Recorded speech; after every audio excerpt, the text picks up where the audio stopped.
Hindi siya flower. Tingnan mo. Orchid. Hindi yung animals. Yung gumaganon yung... Peacock. Ha? Peacock. Peacock, di ba?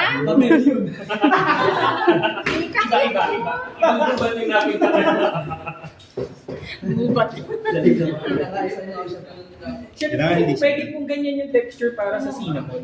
Ganito talaga. Ayan din po sa Yes. cinnamon. Ganitong texture. Gamit na sa cinnamon. Huwag na, bukas na gagawa na tayo. Ay, bukas na po ba? Eh, sige, dito na lang pala. Opo, and say Eh, masarap naman yung glaze and bawang. Nag-release na ba to?